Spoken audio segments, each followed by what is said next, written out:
Hi, Nick Tuckert here with the Historical Fencing Guild. Well, folks, this is going to seem a little off topic, but it's not. I'm going to pose a question. Why would a uh, renowned knife guy, sword guy, for his channel purchase something like this? What is that? Well, as you can see, this is a toy 1911 style pistol. And if I take it out, I will show you what it fires. I chose this in part for the way the magazine functions, in that it functions and loads like a actual spring-fed magazine, fires these plastic bullets, and these are very large, very slow-moving, low-power, easy-to-see items. Now, why would I purchase something like that for the channel? Well,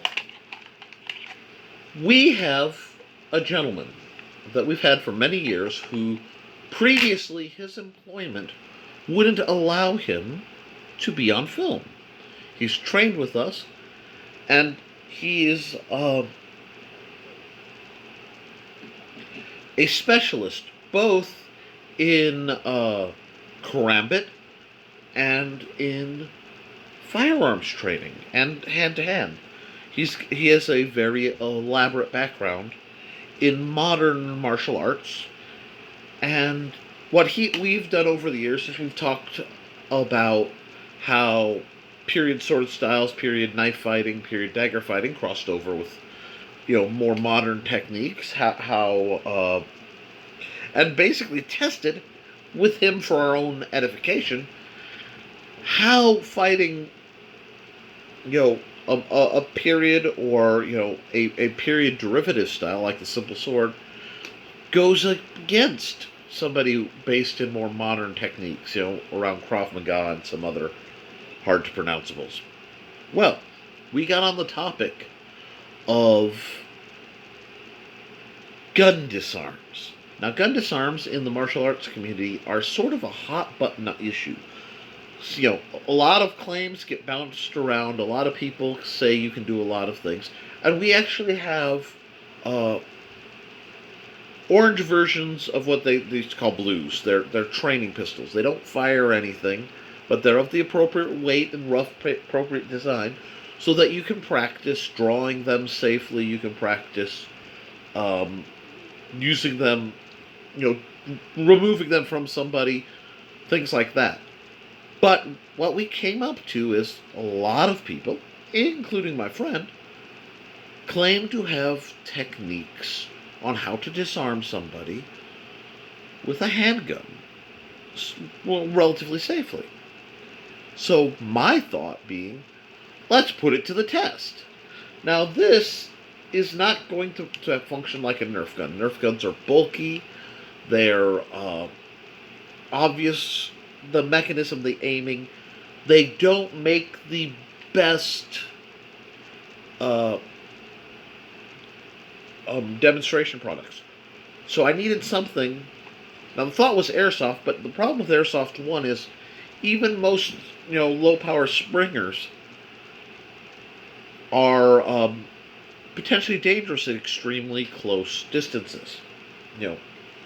And we're looking at 3 to 5 to body contact distance. We need something, frankly, extremely weak that will not travel far, will not hurt anyone, and will be visible on camera. So we have this. Now, as I said, it shoots these. The spring is delightfully weak, but this is about a $7 eBay purchase from China. So, get what you pay for, and that's what I was actually aiming for. It is now hot. I am going to shoot a toy gun at my hand. I have tested this. This is very, very lightweight. When I say that didn't hurt, I barely, at that distance, was able to register contact.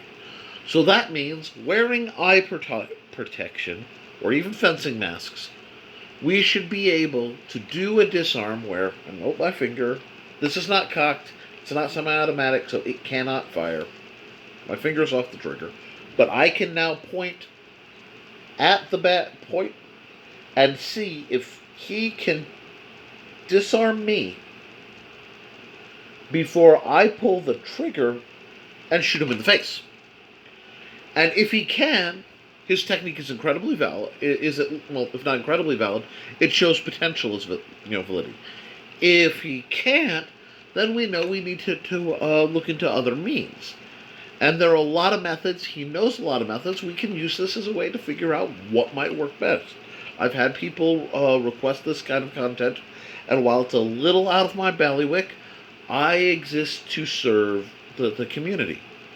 So, if you want to see this, you'll have to stick around because I'm not going to do this till he gets back up.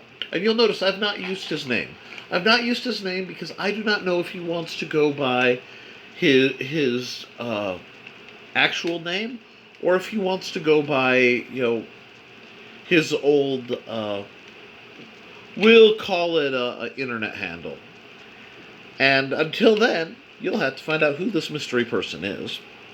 And I hope you stick around and watch. Now, if this is the kind of content you want to see, like, share, subscribe, and comment.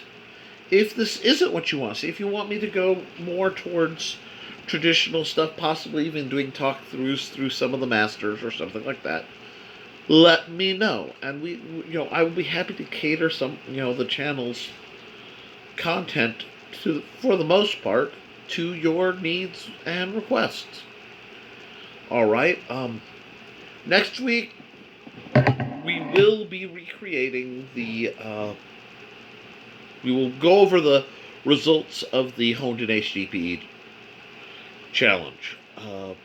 Basically, I had filmed everything, and my cell phone was destroyed. So I had to acquire a new cell phone, which I'm using right now, and I'm trying to get the footage back, but if I can't, I'm just going to shoot something else. There are people I want to recognize. There's some people who scheduling really bit them in the derriere. So I want everybody to get a chance to see what's out there and, see what was produced.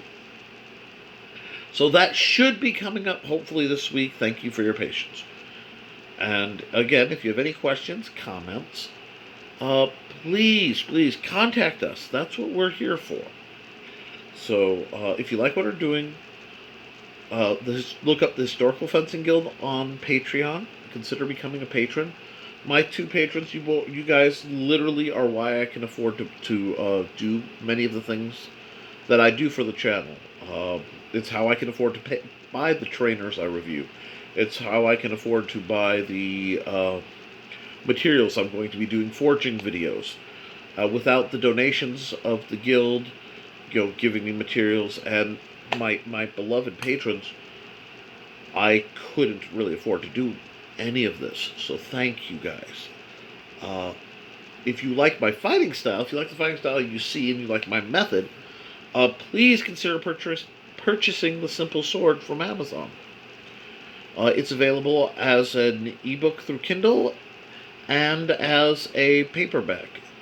The ebook is just under $15, and the paperback is $25, which is about as cheap as they let me offer with color in the diagrams. Apparently, it was rather expensive to get that done, but it was necessary to convey even the simple ideas that way.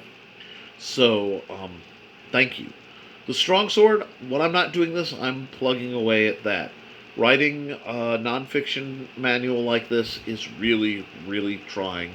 It's really challenging, and I want the product to be perfect before I put it out to you guys. So, thank you. Thank you for your patience on that. If you have any questions, any comments, anything you want to discuss, please throw that in the comments. That's what it's for. If you don't like what I'm doing, don't hit that dislike. It'll break my heart, And if you do like it, hit that like, ring the bell, get everything. So, with all that being said, we're where we need to be. So, stay safe, keep training, And as always, support your local swordmaster.